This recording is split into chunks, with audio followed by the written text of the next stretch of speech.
OBD de trouble code description technique timing reference signal haute résolution à trop peu d'impulsion. Qu'est-ce que cela signifie?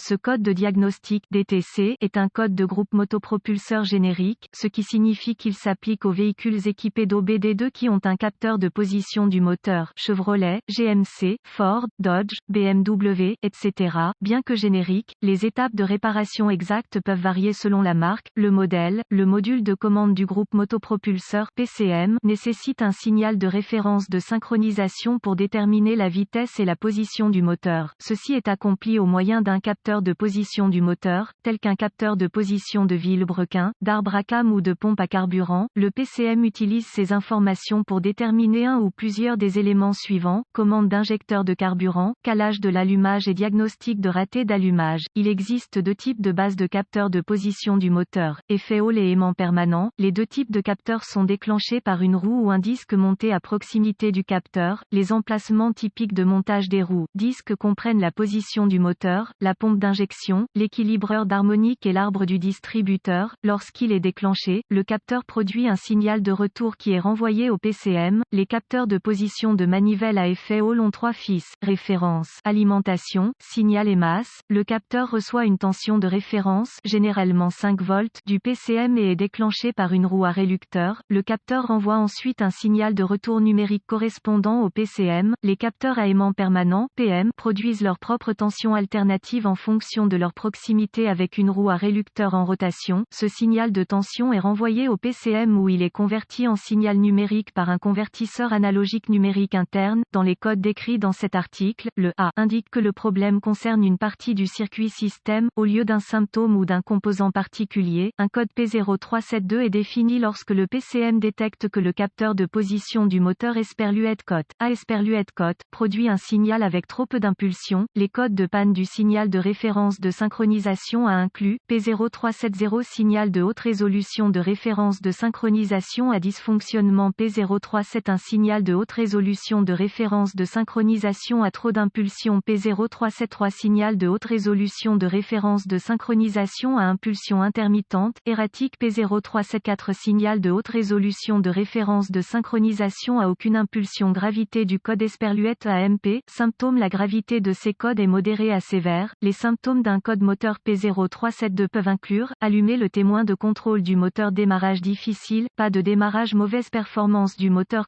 Les causes possibles de ce code P0372 sont les suivantes: capteur défectueux, problème de câblage, dommage de la roue du relucteur, huile contaminée. Procédure de diagnostic et de réparation PCM défectueuse. Commencez par inspecter visuellement le capteur de position du moteur et le câblage correspondant. Recherchez les connexions desserrées, le câblage endommagé, etc. Si des dommages sont détectés, réparez si nécessaire. Effacez le code et voyez s'il revient. Vérifiez également que le moteur ne contient aucune particule métallique susceptible d'affecter le fonctionnement du capteur. Ensuite, vérifiez les bulletins de service technique (BST) concernant le problème. Si rien n'est trouvé, passez au diagnostic étape par étape du système. Ce qui suit est une procédure généralisée, car les tests pour ce code varient selon les véhicules. Pour tester avec précision le système, vous devrez vous référer à l'organigramme de diagnostic du fabricant. Les procédures de test dépendent également du type de capteur trouvé dans votre véhicule. Vérifiez le capteur à effet Hall. Utilisez un multimètre numérique réglé sur des volts CC et un cordon de test de sonde arrière pour vous assurer que le capteur produit une tension de signal. Connectez un fil de mètre au fil de signal du capteur et l'autre à la terre. Demandez à un assistant de faire tourner le moteur en appuyant sur la clé de contact. Ne démarrez pas le moteur. La lecture de tension doit osciller entre 0 V et la tension de référence. Si disponible, vous pouvez également utiliser un oscilloscope pour visualiser les impulsions de signal tout en démarrant le moteur. Capteur à aimant permanent. Commencez par vérifier la résistance interne du capteur. Débranchez le connecteur électrique du capteur et connectez un multimètre numérique réglé en ohms à chacune des bornes du capteur.